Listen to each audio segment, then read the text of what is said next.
안녕하십니까 동역자 여러분. 자, 오늘 베드로전서 본문 첫 번째 시간 보도록 하겠습니다. 자, 1장 한번 볼까요? 1절은 우리가 봤지요. 예수 그리스도의 사도 베드로는 본도, 갈라디아, 갑바도기아, 아시아와 비두니아에 흩어진 나그네들에게 이 편지를 쓴다. 그래서 사도 베드로가 흩어진 그리스도인들, 핍박당해서 흩어진 그리스도인들에게 편지를 쓴다. 여기 살다가 요렇게 이동해 간 핍박으로 인해서 모든 걸 버리고 떠난 이들에게, 절망하고 있는 이들에게 편지를 쓴다. 이렇게 이야기를 하죠. 2절, 곧 하나님 우리 아버지의 미리 아심을 따라 성령이 거룩하게 하심으로 순종함과 예수 그리스도의 피 뿌림을 얻기 위하여 택하심을 받은 자들에게 편지하노니 은혜와 평강이 너에게 더욱 많을지어다. 자, 아주 중요한 내용입니다. 자, 택하심을 받은 자들에게 편지한다. 누구에게 편지하느냐? 핍박은 받고 있지만 하나님의 백성, 택하심을 받은 자들에게 편지한다 라고 말합니다. 그런데 그 택하심을 받은 자들이 어떻게 택하심을 받았는가? 첫째, 하나님 아버지의 미리 아심을 따라 하나님께서 예전부터 너희를 선택했다 이 말이죠. 하나님 아버지의 미리 아심을 따라 하나님께서 갑자기 너희를 선택한 게 아니라 예전부터 너희를 택하셨다 이 말이죠. 그리고 성령의 거룩하게 하심으로 성령의 거룩하게 하심으로 성령께서 너에게 역사해서 너희가 하나님의 자녀가 되었다 이 말이죠. 또 순종함과 예수 그리스도의 피 뿌림을 얻기 위하여 자, 무엇으로? 그리스도의 피로 택함을 받았다 이 말이죠. 쉽게 말하자면 하나님께서 예전부터 우리를 선택하심으로 또 성령께서 너희를 거룩하게 하심으로 또 예수 그리스도의 피로 너희가 택함을 받았고 구원을 받았다 이 말이죠. 정리해보면 하나님 아버지의 미리 아심을 따라 성령의 거룩하게 하심을 따라 순종함과 예수 그리스도의 피 뿌림을 얻기 위해서 너희가 택하심을 받았다. 그래서 우리의 택하심은 어느 날 갑자기 우리가 택하심 받고 하나님 자녀가 된 거 아니에요. 예전부터 하나님께서 우리를 선택하셨고 그리고 성령으로 우리를 거룩하게 하심으로 믿게끔 하셨고 예수 그리스도의 생명 대신 피를 뿌리고 생명 대신에 우리를 택하셨고 구원하셨다 이 말이죠. 실수로 하나님께서 우리를 낳으시고 택한 게 아니라 우리의 공로에 따라 택하심을 받은 게 아니라 미리 예전부터 성령의 인도하심에 따라 예수 그리스도의 생명의 피로 우리가 택함 받고 구원 얻었다 이 말이죠. 더 나아가서 우리 주 예수 그리스도의 아버지 하나님을 찬송하리로다. 그의 많으신 긍휼대로 자, 하나님의 긍휼하심에 따라 하나님의 많으신 긍휼대로 예수 그리스도를 죽은 자 가운데서 부활하심으로 말미암아 우리를 거듭나게 하사 산 소망이 있게 하셨다라고 말합니다. 자, 또 이야기하죠. 우리가 택하심을 받은 것은 하나님의 풍성하신 긍휼로 되었다 말이죠. 우리가 뭘 잘해서 하나님 앞에 뭐 잘해서 똑똑해서 우리가 구원을 얻은 것이 아니라 하나님의 풍성하신 긍휼, 우리를 불쌍히 여기사 우리를 택해 주셨고 구원하셨고 또 예수님께서 죽은 자 가운데서 부활하게 하심으로 우리가 구원을 얻게 됐다 이 말이죠. 자, 예수님이 십자가에 못 박혀 죽으심으로 우리가 죄를 사함을 받을 수 있었어요. 그러나 예수님의 살아계심이 없으면 부활하심이 없으면 우리는 영생을 얻지 못합니다. 그래서 예수 그리스도가 죽으셔서 부활하심으로 우리가 이렇게 새 생명을 얻고 구원을 얻게 됐다 이 말이죠.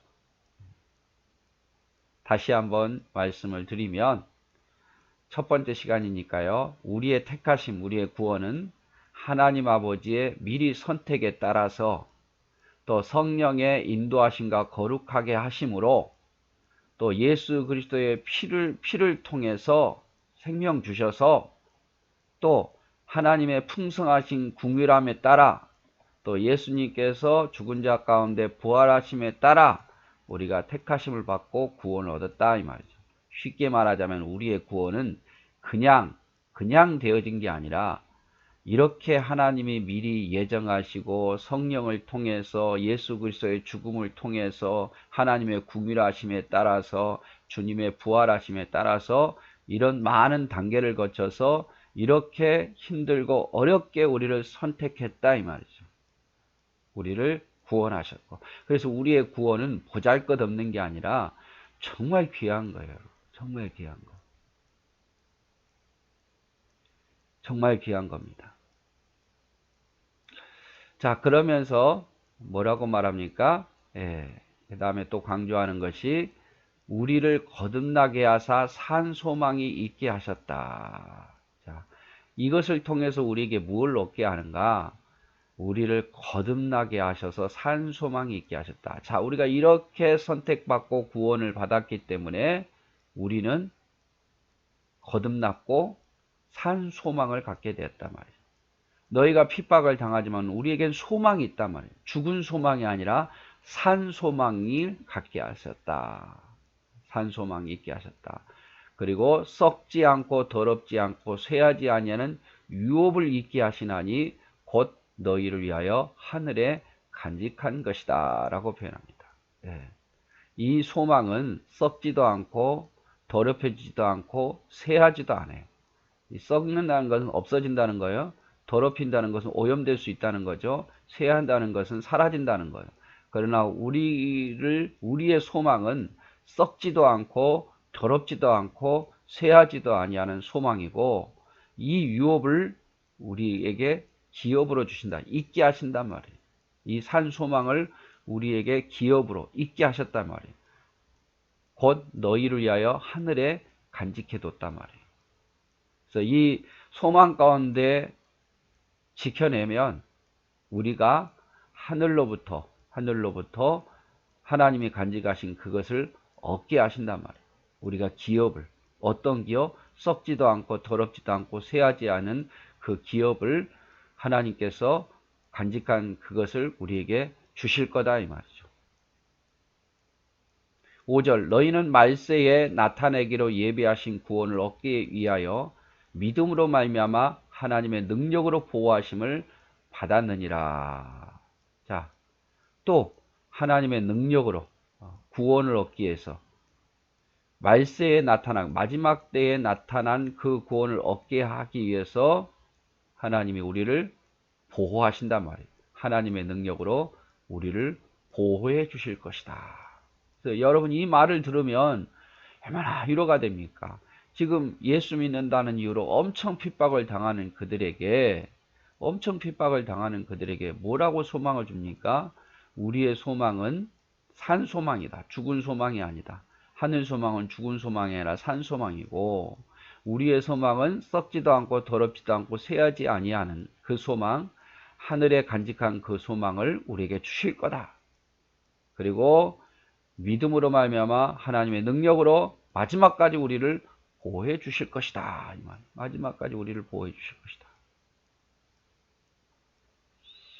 그래서 요한복음 10장 28절 내가 그들에게 영생을 주노니 영원히 멸망하지 아니할 것이요 또 그들을 내 손에서 빼앗을 자가 없느니라. 요한복음 10장 28절에서 우리에게 영생을 주었는데 멸망치 아니할 거고 누구도 이 영생을 빼앗기지 못할 것이다. 이렇게 하나님은 우리를 능력으로 보호하신다 이 말이죠. 걱정하지 말라. 너희가 아무리 고난을 당하도 주 안에 있으면 하나님 너희를 보호해 주실 것이다. 하늘에 간직한 그 기업을 우리에게 주실 것이다. 우리의 소망은 죽은 소망이 아니라 산 소망이 있을 것이다. 이렇게 말함으로 핍박당하고 고난당하는 자들에게 위로하고 있다 이 말이죠.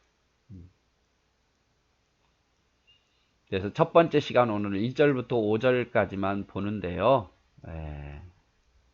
자, 우리의 택함 구원은 어떻게 됐다? 하나님 아버지의 미리 아심을 따라. 두 번째, 성령의 거룩하게 하심으로. 세 번째, 예수 그리스도의 피로. 네 번째, 그의 풍성한 궁휼하심에 따라. 다섯 번째, 예수 그리스도의 부활하심으로 우리가 택함 받았고 구원을 얻게 됐다. 이렇게 표현합니다. 택함 받고 구원을 얻게 됐다. 그러면서 우리의 이 소망은 어떤 소망이요? 우리의 소망은 산소망. 또 우리의 소망은 하늘 위에 간직하신 하나님 그것을 우리에게 주실 소망. 썩지도 않고 더럽지도 않고 쇠하지도 아니하는 하늘에 간직한 그 소망을 우리에게 주실 것이고, 마지막까지 믿음으로 말미암아 하나님의 능력으로 보호함을 얻게 될 것이다. 이렇게 지금 표현을 하고 있습니다. 이렇게 표현을 하고 있어요.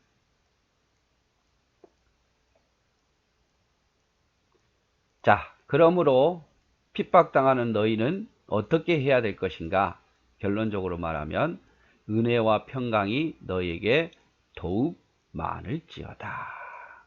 너희가 비록 고난받고 있지만 너희 안에 하나님의 은혜와 하나님의 평강이 더욱더 넘쳐나기를 원한다.